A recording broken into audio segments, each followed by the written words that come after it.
Hi friends, welcome to Biology Simplified Tamil. நான் உங்க செந்தில்நாதன். இந்த வீடியோல நம்ம structural organization in animals chapter line by line படிக்க போறோம். நிறைய ஸ்டூடண்ட்ஸ் இத கேட்டிருந்தீங்க. அது மட்டும் இல்லாம இதுக்கு முன்னாடி நடத்துனதெல்லாம் தன்னம்பிக்கை பேட்ச் 2025 பிளேலிஸ்ட்ல ஆர்டரா அரேஞ்ச் பண்ணிருப்போம். அதே போல இல்ல சார் இப்போ நாங்கலாம் அதெல்லாம் தாண்டி 2025க்கு நீங்க நடத்திருக்கீங்கல அதெல்லாம் தாண்டி படிச்சிட்டு இருக்கோம். அப்படினா தன்னம்பிக்கை பேட்ச் 2024 பிளேலிஸ்ட்லயோ 2023 பிளேலிஸ்ட்லயோ அல்லது 2022 பிளேலிஸ்ட்லயோ நீங்க போய் பாத்தீங்கன்னா ஒவ்வொரு பிளேலிஸ்ட்லயும் 200 பிளஸ் வீடியோ நம்ம வந்து அப்லோட் பண்ணிருப்போம்.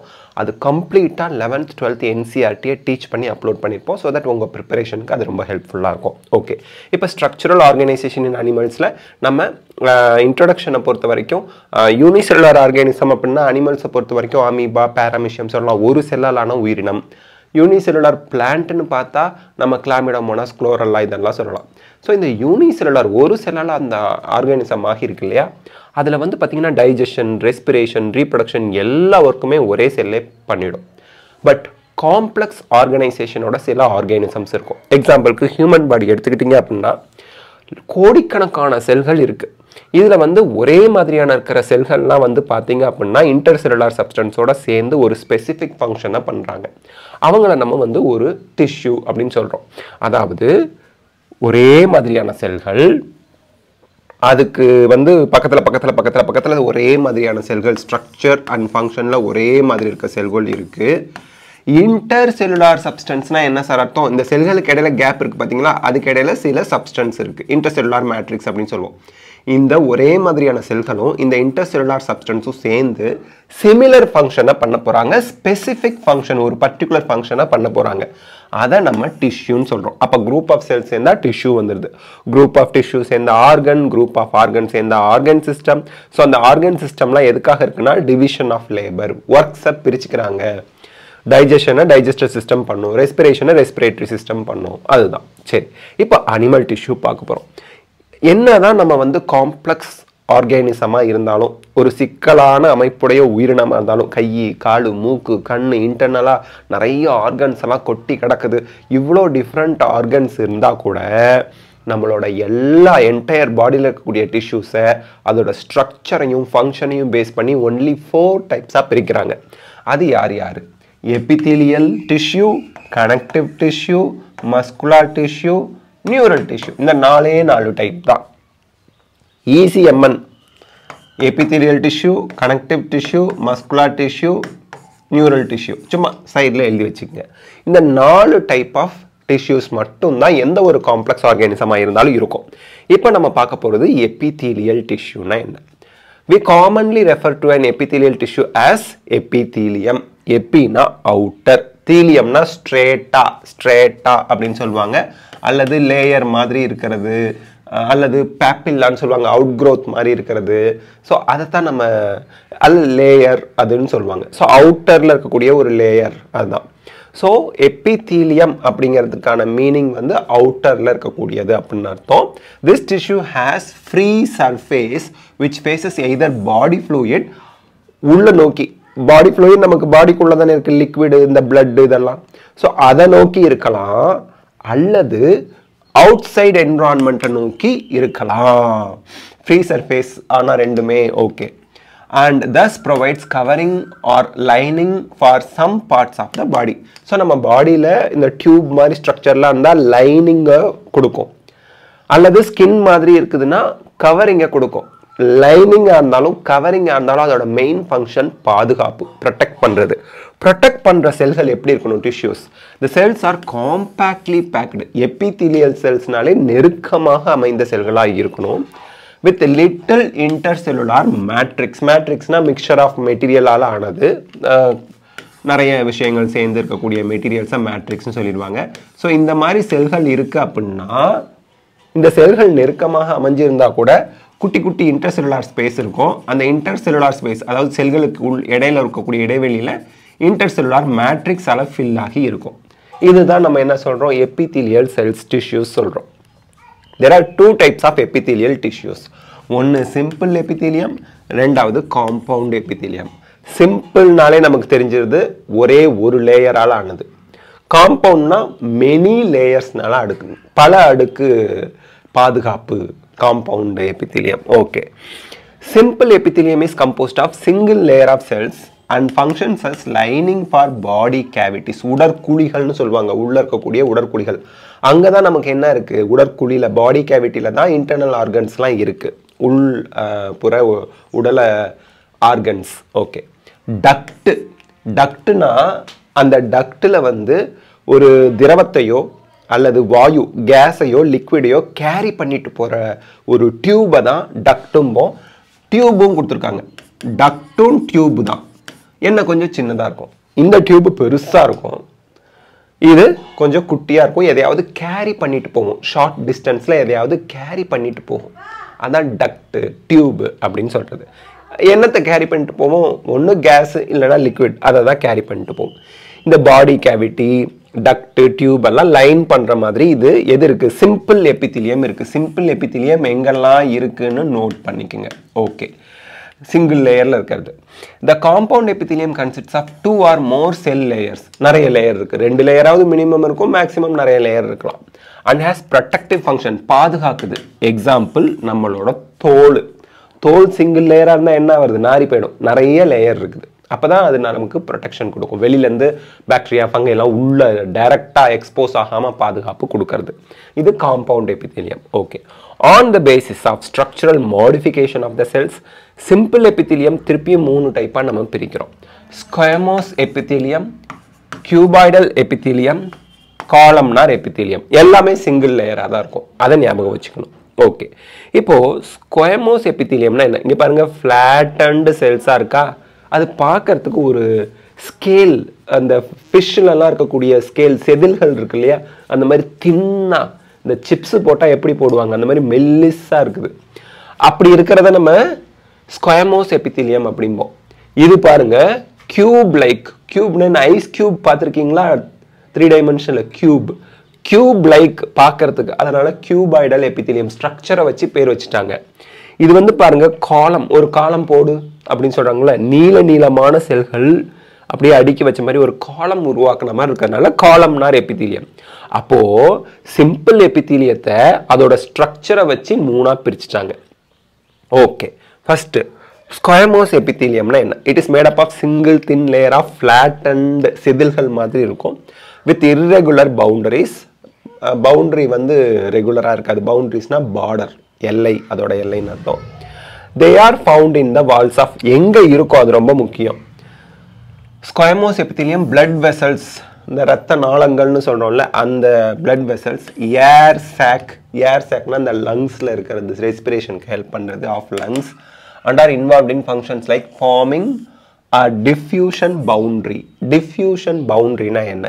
இந்த ஏர் சாக் பார்த்துருப்பீங்க, இப்படி இருக்கு. இங்க பிளட் வெசல்ஸ் போகும். இங்கேருந்து ஆக்சிஜன் உள்ளே வரணும், இங்கேருந்து கார்பன் டை ஆக்சைடு ஏர் சாக்ஸ்க்கு போய் அப்படியே நம்ம வெளியே போகணும். So diffusion of oxygen and carbon dioxide நடக்கிறது இந்த ஏர் சாக்ல. அதே போல் வந்து பார்த்தீங்க அப்படின்னா பிளட் வெசல்ஸில் என்ன சார் டிஃப்யூஷன் நடக்குது? இந்த இங்கே தான் பிளட் வெசல்ஸில் டிஃப்யூஷன் நடக்குது. ஆஸ் வெல் அஸ் நமக்கு வந்து பார்த்தீங்கன்னா இந்த உங்களுக்கு இந்த பிளட் வெசல்ஸ் கேரி பண்ணிட்டு போகிறதுலையும் ஆக்சிஜன் வந்து உள்ளே வரணும், கார்பன் டை ஆக்சைடு வெளியே போகணும். ஸோ இந்த பிளட் வெசல்ஸ் அண்ட் ஏர் சாக்ஸ்க்கு இடையில உங்களுக்கு இந்த சிம்பிள் எபித்திலியம், ஸ்குயமோஸ் எபித்திலியம் இருக்குது. ஓகே.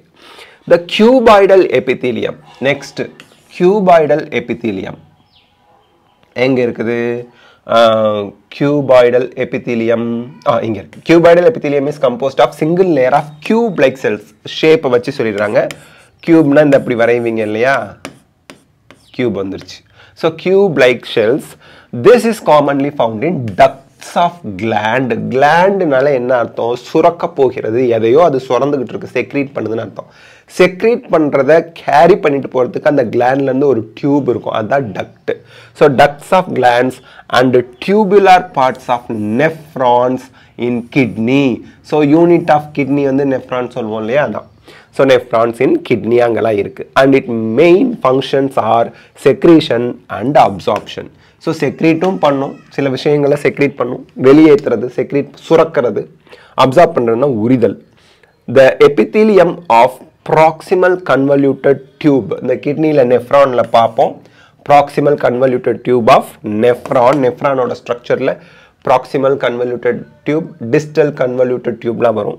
இதில் ப்ராக்சிமல் கன்வல்யூட்டட் டியூப்ல கிட்னியில் மைக்ரோவில்லையோட இது இருக்கு. ஸோ இதில் கியூபாய்டல் எபித்தீலியம் இருக்கு. ஓகே, த காலம்னார் எபித்தீலியம் அப்படிங்கிறது என்ன? It is composed of single layer of tall and slender cells. Tall cells, மெலிசா இருக்கக்கூடிய ஸ்லெண்டர் செல்ஸாக இருக்கிறது நமக்கு காலம்னார் எபித்தீலியம் அப்படிம்போம். Their nuclei are located at the base. கீழே உங்களுக்கு நியூக்ளியை இருக்கு. நியூக்ளியஸோட ப்ளூரல் தான் நியூக்ளியை. ஸோ கீழே பாட்டம்ல நமக்கு நியூக்ளியஸ் இருக்கு. Free surface may have மைக்ரோவில்லை. மைக்ரோவில்லைன்னா அந்த மாதிரி உங்களுக்கு வில்லி, மைக்ரோவில்லிலாம் சொல்லுவாங்க. அந்த மைக்ரோவில்லியோட ஃபங்க்ஷன் வந்து அப்சார்ப்ஷன். ஈவன் கியூபாய்டலில் கூட நம்ம வந்து என்ன பார்த்தோம்? மைக்ரோவில்லி கிட்னியில் பிசிடியில் மைக்ரோவில்லி இருக்குது. பிசிடினா ப்ராக்சிமல் கன்வல்யூட்டட் டியூபில் மைக்ரோவில்லி இருக்குது. அப்சார்ப்ஷன் பண்ணுறது எங்கெல்லாம் மைக்ரோவில்லி இருக்குதோ அங்கெல்லாம் அப்சார்ப்ஷன் நடக்கும். ஸோ காலம்னார் எபித்தீலியம்லையும் மைக்ரோவில்லி இருக்குது. They are found in lining of stomach வயிறு, இன்டெஸ்டைன் குடல், and help in secretion and absorption. இங்கேயும் நமக்கு சுரக்கவும் செய்து சில டைஜஸ்டிவ் ஜூஸ் இதெல்லாம் சுரக்கிறது. அண்ட் தென் வந்து பார்த்தீங்கன்னா அப்சார்ப்ஷனுக்கும் ஹெல்ப் பண்ணுது. டைஜஸ்ட் பண்ண ஃபுட்டை அப்சார்ப் பண்ணுறது. இந்த columnar and cuboidal cells bear cilia. Columnar செல்ஸ்லையும் சரி கியூபாய்டல் செல்ஸ்லையும் சரி சிலியா இருக்குது. On their free surface they are called ciliated epithelium. So இப்போ நீங்கள் வந்து பார்த்தீங்கன்னா கியூபாய்டல் எபித்தீலியம் அதுலேயும் நமக்கு வந்து காலம்னார் எபித்தீலியம் ரெண்டுலேயுமே இப்போ கியூபாய்டல் எபித்தீலியம் எப்படி இருக்குன்னு வச்சுக்கோங்களேன், அதோட ஃப்ரீ சர்ஃபேஸில் சிலியா இருக்கலாம். காலம்னார் எபித்தீலியம் எப்படி இருக்குன்னு வச்சுக்கோங்களேன், அதோட ஃப்ரீ சர்ஃபேஸ்லையும் சிலியா இருக்கலாம். ஸோ சிலியா இருந்ததுன்னா அது சிலியேட்டட் எபித்தீலியம்னு சொல்லுவோம். Their function is to move particles or mucus in the specific direction. So இந்த சிலியா என்ன பண்ண போது, ஒரு பர்டிகுலர் டைரக்ஷனில் மியூக்கஸையோ பார்ட்டிகல்ஸையோ நவத்தி விட போகுது. இப்போ நமக்கு சளிலாம் பிடிச்சா அப்படியே வெளிநோக்கி வருது பார்த்தீங்களா? ஸோ வெளிநோக்கி தள்ளி விடுது அந்த ciliated epithelium. Okay, over the epithelium. So எபித்தீலியத்துக்கு மேலே இருக்கக்கூடிய டஸ்ட் பார்ட்டிகல்ஸ், மியூக்கஸ் இதெல்லாம் ஒரு பர்டிகுலர் டைரக்ஷனில் தள்ளி விடுறதுக்கு ஹெல்ப் பண்ணுறது தான் இந்த சிலியா. They are mainly present in the inner surface of the hollow organs like bronchioles. Bronchioles உங்களுக்கு தெரியும், நமக்கு லங்ஸ் இருக்குன்னா ட்ரக்கியா இப்படி இருக்கும். ட்ரக்கியா ப்ராங்கையா டிவைட் ஆகும், திருப்பி அது ப்ராங்கியோல்ஸாக டிவைட் ஆகும் ஃபர்தராக. ஸோ இங்கேருந்து வெளிநோக்கி மியூக்கஸ் பார்ட்டிகல்ஸ் எல்லாம் தள்ளி விடுறதுக்கு இந்த சிலியா ஒரு பர்டிகுலர் டைரக்ஷனில் ஒர்க் ஆகுது. And fallopian tube, female reproductive ஆர்கனில் இருக்கிறது ஃபெல்லோப்பியன் டியூப். அந்த எக் டிரான்ஸ்போர்ட் பண்ணுறதுக்கு ஹெல்ப் பண்ணுறது fallopian tube. Okay, some of the columnar or cuboidal cells get specialised for secretion and are called glandular epithelium.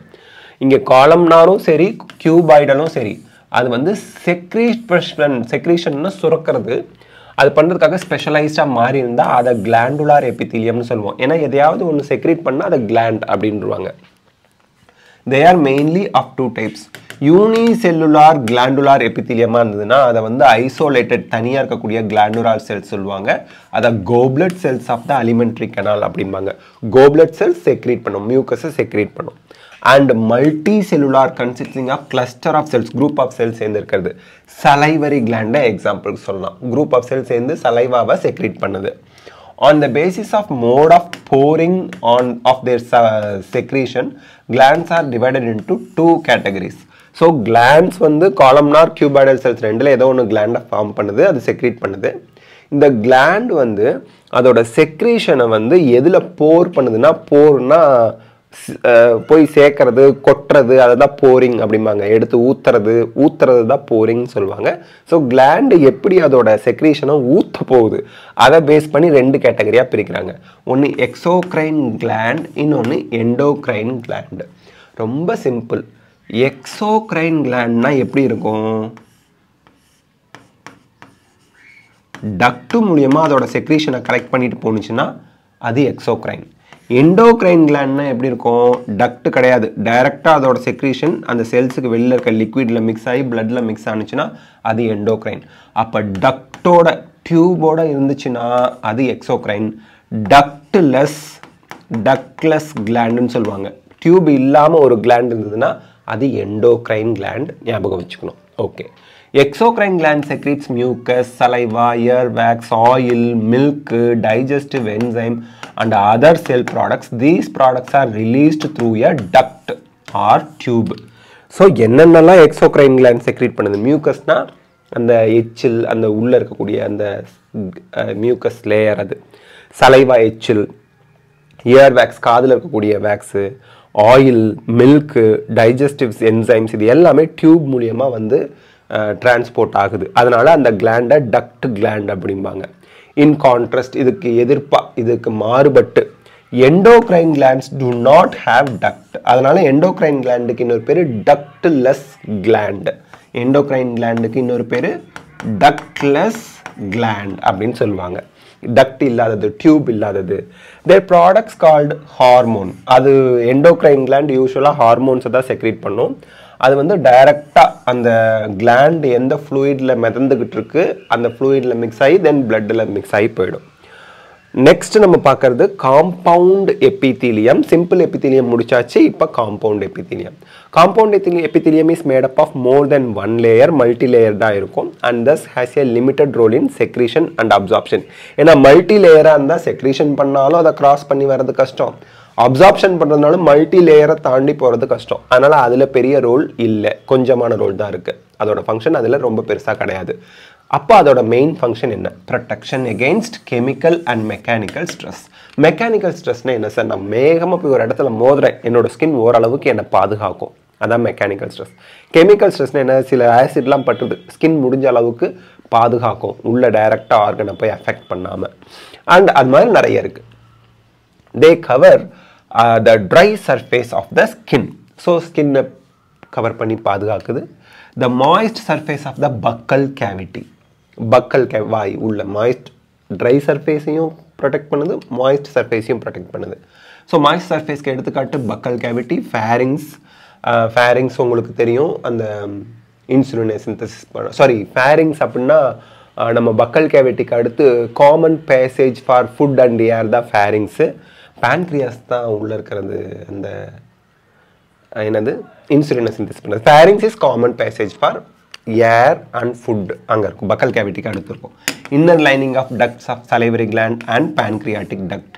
So pancreatic டக்ட்லையும் நமக்கு compound epithelium இருக்குது. So pancreatic டக்ட்ஸில் தான் நமக்கு என்ன கேரி பண்ணிட்டு போவோம்? அந்த ஹார்மோன்ஸு, டைஜஷனுக்கு தேவையான என்சைம்ஸ்லாம் கூட போகும். All cells in epithelium are held together with little intercellular material. So epitheliumல இருக்கக்கூடிய செல்ஸ் எல்லாம் ஒன்றா இருக்கணும்னா, சேர்ந்து இருக்கணும்னா இன்டர்செல்லுலார் மெட்டீரியல் தான். அதை ஒரு செல் இருக்கு, ஒரு செல் ரெண்டு செல்லையும் கனெக்ட் பண்ணி ஒன்றா வச்சிருக்கணும்னா இடையில ஒரு சிமெண்டிங் மெட்டீரியல் மாதிரி சேர்க்கறதுக்கு ஒரு மெட்டீரியல் இருக்கணும்ல, அதான் இன்டர்செல்லுலார் மெட்டீரியல்னு சொல்கிறாங்க. செல்களுக்கு இடையில இருக்கிறது, இன்டர்னா பிட்வீன் செல்ஸ். இன் nearly all animal tissues specialized junctions na meet பண்ற இடம், ஒரு செல்லும் இன்னொரு செல்லும் மீட் பண்ற இடம், junctions provide both structural and functional linkனா connection between its individual cells. 3 types of cell junction தான் நம்ம எபிதீலியத்துல இருக்கு. ஒன்று வந்து பார்த்தீங்கன்னா டைட் ஜங்ஷன், ரெண்டாவது வந்து அட்ஹரிங் ஜங்ஷன், மூணாவது வந்து கேப் ஜங்ஷன். டைட்னா டைட்டு, அட்ஹரிங்னா ஒட்டிக்கிட்டு இருக்கு, அட்ஹர் பண்ணுறதுக்கு அட்ஹசிவ் அந்த கம்மெல்லாம் போட்டு ஒட்டுவோம் இல்லையா, அந்த மாதிரி. கேப் ஜங்ஷன்னா குட்டி கேப் இருக்குது கனெக்டை ஏற்படுத்துறதுக்கு. ஓகே, இப்போ tight junction helps to stop substances from leaking across the tissue. Important சப்ஸ்டன்ஸ்லாம் டிஷ்யூவில் லீக் ஆகி வெளியே போகாமல் இருக்கிறதுக்கு ஒரு செல்லுக்கும் இன்னொரு செல்லுக்கும் இடையில பயங்கரமான டைட்டான கனெக்ஷன் இருக்கும், அதான் டைட் ஜங்ஷன். ஸோ நோ லீக்கிங்கை தடுக்கிறதுக்கு தான் டைட் ஜங்ஷன் ஹெல்ப் பண்ணுது. வெரி இம்பார்ட்டன்ட் பார்ட் இந்த ஜங்ஷன். இதை பேஸ் பண்ணி நிறைய காம்படிட்டிவ் எக்ஸாமில் கொஷின்ஸ் கேட்டிருக்காங்க. அட்ஹரிங் ஜங்ஷன் அப்படிங்கிறது என்ன? Cementing to the keep neighbouring cells together. So ஒரு செல் எப்படி இருக்குது, பக்கத்து செல் எப்படி இருக்குது, ரெண்டுக்கு இடையில சிமெண்டிங் மெட்டீரியல் போட்ட மாதிரி, கனெக்ஷனை ஏற்படுத்துகிற மாதிரி சிமெண்டிங் மெட்டீரியல் அப்படி இருந்தால் அது அட்ஹரிங் ஜங்ஷன் அப்படின்னு சொல்கிறோம். ஒட்டுறதுன்னு அர்த்தம் அட்ஹரிங் அப்படின்னாலே. Gap junction facilitate the cells to communicate with each other by connecting the cytoplasm of adjoining cell. Adjoiningனா பக்கத்தில் இருக்க செல்ஸ்னு அர்த்தம். ஸோ இங்கே ஒரு செல்ஸ் இருக்குது, இங்கே ஒரு செல்ஸ் இருக்குது, ஒரு கேப் ஜங்ஷன் இருக்குன்னா ரெண்டுக்கும் இடையில இருக்கக்கூடிய சைட்டோபிளாசத்தில் கனெக்ஷனை ஏற்படுத்துறது. ஃபார் ரேபிட் ட்ரான்ஸ்ஃபர் ஆஃப் ரேப் ரொம்ப வேகமாக பக்கத்து செல்ஸுக்கு ions small molecules sometimes big molecules எல்லாம் நமக்கு டிரான்ஸ்போர்ட் பண்ணுறதுக்கு கேப் ஜங்ஷன் ஹெல்ப் பண்ணுது. நம்ம என்ன பார்த்தோம், அனிமல் டிஷ்யூவில் எபித்தீலியல், கனெக்டிவ், மஸ்குலார், நியூரல்னு 4 டைப்ஸ் ஆஃப் டிஷ்யூஸ் இருக்குது அப்படின்னு பார்த்தோம் இல்லைங்களா.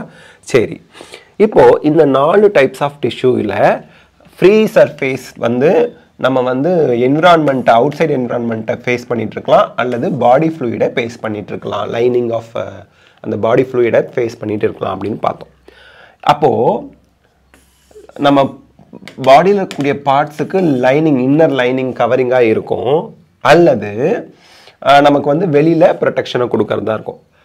இந்த செல்ஸ் எல்லாமே closely packed cells with little intercellular ஸ்பேஸோடு இருக்கும். அந்த லிட்டில் இன்டர்செல்லுலார் ஸ்பேஸில் கூட இன்டர்செல்லுலார் மேட்ரிக்ஸ் இருக்கும். ஓகே, எபித்தீலியல் டிஷ்யூவை 2 டைப்பாக பிரிக்கலாம், சிம்பிள் அண்ட் காம்பவுண்ட். சிம்பிள்ங்கிறது எத்தனை லேயர்னால் ஆனது, simple epithelial tissue single layer. காம்பவுண்ட்ங்கிறது 2 to many லேயர்ஸால் ஆனது. நெக்ஸ்ட், இப்போது சிம்பிள் எபித்தீலியமை 3ஆக பிரிக்கிறோம், ஸ்கொயமோஸ், கியூபாய்டல், காலம்னார். ஸ்கொயமோஸ்னால் என்ன, flat cells, irregular bound areas, boundaries வந்து பவுண்ட்ரிஸ் வந்து இர்ரெகுலராக இருக்கும். இது எதுக்கு ஹெல்ப் பண்ணுது, டிஃப்யூஷனுக்கு. எங்கே பார்க்கலாம், பிளட் வெசல்ஸ், ஏர் சாக்ஸில் ஆஃப் லங்ஸில் பார்க்கலாம் நம்ம. கியூபாய்டல் செல்ஸுங்கிறது அதோட ஷேப் கியூப் லைக்காக இருக்கும், செக்ரீஷன் அப்சார்ப்ஷன் ரெண்டுமே பண்ணும். நமக்கு ப்ராக்சிமல் கன்வல்யூட்டட் டியூபியூல்ஸ் ஆஃப் நெஃப்ரானில் இது மைக்ரோவில்லையோட இந்த கியூபாய்டல் செல்ஸை நீங்கள் பார்க்கலாம். அடுத்து காலம்னார் எபித்தீலியம் அப்படிங்கிறது என்ன, டால் ஸ்லெண்டர் செல்ஸாக இருக்கும், கீழே நியூக்ளியை இருக்கும். இதோட main function secretion and absorption. இது வந்து ஃபவுண்டின் ஸ்டொமக், இன்டெஸ்டைன் இதெல்லாம் இருக்குது. இதில் ரெண்டுலேயுமே அதாவது கியூபாய்டல் காலம்னாரில் சிலியா இருக்கலாம். கியூபாய்டல் காலம்னார் செல்ஸில் சிலியாவோட இருந்தால் அதுக்கு பேர் சிலியேட்டட் எபித்தீலியம். அதோட ஃபங்க்ஷன்ஸ் வந்து பார்த்தீங்க அப்படின்னா ஒரு பர்டிகுலர் டைரக்ஷனில் அந்த பார்ட்டிகிள்ஸையோ மியூக்கஸையோ அப்படியே மூவ் பண்ணி அனுப்புறது. பிராங்கியோல்ஸ், ஃபெல்லோப்பியன் டியூப் இதிலெல்லாம் நம்ம வந்து சிலியேட்டட் எபித்தீலியம் பார்க்கலாம். Next cuboidal, glandular epithelium, compound epithelium அதெல்லாம் பார்த்தோம். ஸோ கியூபாய்டல் காலம்னார் எபித்தீலியத்தில் வந்து நமக்கு யூனிசெல்லுலாராக இருக்கலாம், அதாவது isolated cells, goblet cells of alimentary canal secrete பண்ணும். மல்டி செல்லுலார் கிளாண்டுலார் எபித்தீலியமும் செக்ரீட் பண்ணுறது தான் சலைவரி கிளாண்டில் இருக்குது. ஓகே, காம்பவுண்ட் எபித்தீலியம்னா மல்டி லேயர்டு செல்ஸ். இதோட நமக்கு வந்து என்ன முடிஞ்சிருச்சு, சிம்பிள் எபித்தீலியம் முடிஞ்சிருச்சு. Compound epithelium 2 to several layer இருக்கும். நமக்கு வந்து மெக்கானிக்கல் கெமிக்கல் ஸ்ட்ரெஸ்க்கு எகென்ஸ்டாக ப்ரொடெக்ஷனை பாதுகாப்பை கொடுக்கும். பக்கல் கேவிட்டி, ஃபேரிங், சலைவரி கிளாண்டிங் எல்லாம் நம்ம வந்து டக்டோட எங்கே என்ன இருக்குது, காம்பவுண்ட் எபித்தீலியம் இருக்குது. ஓகே, அதோட டக்ட்னா டியூப், சலைவரி கிளாண்டோட டக்ட்லலாம் இருக்குது. இப்போது டக்ட்லெஸ் கிளாண்ட், டக்ட் கிளாண்டுன்னு இருக்குது. டக்ட் இல்லாத கிளாண்ட்னா என்ன அர்த்தம், எண்டோக்ரைன் கிளாண்ட், ஹார்மோன்ஸை செக்ரேட் பண்ணுறது. டக்டோட இருக்கிற கிளாண்டுக்கு எக்ஸோக்ரைன் கிளாண்ட், அதில் டியூப் மூலியமாக அதோட செக்ரீஷன் போகும். ஓகே, இப்போ cell junction, tight junction, adhering junction, gap junction 3 இருக்குது. டைட் ஜங்ஷன் வந்து லீக்கிங்கை ஸ்டாப் பண்ணுறது. அட்ஹரிங் ஜங்ஷன்ங்கிறது சிமெண்டிங், நெய்பரிங் செல்ஸை ஒட்ட வச்சுக்கிறது, டுகெதராக வச்சுக்கிறது. கேப் ஜங்ஷன்ங்கிறது பக்கத்தில் இருக்கக்கூடிய செல்ஸுக்கு, அட்ஜாயினிங் செல்ஸுக்கு அயான்ஸ், மாலிகூல்ஸ், பிக் மாலிகூல்ஸ் இதெல்லாம் அனுப்புறது. ஸோ இதுதான் இந்த பார்ட் வீடியோவில் பார்த்துருக்கோம். நெக்ஸ்ட் பார்ட் வீடியோவில் கனெக்டிவ் டிஷ்யூ பார்க்கலாம். இந்த வீடியோ உங்களுக்கு ஹெல்ப்ஃபுல்லாக இருந்தால் லைக், ஷேர், கமெண்ட் பண்ணுங்கள். பயாலஜி சிம்பிளிஃபைட் தமிழ் சேனலுக்கு சப்ஸ்கிரைப் பண்ணுங்கள். Because your support is our strength. Thank you.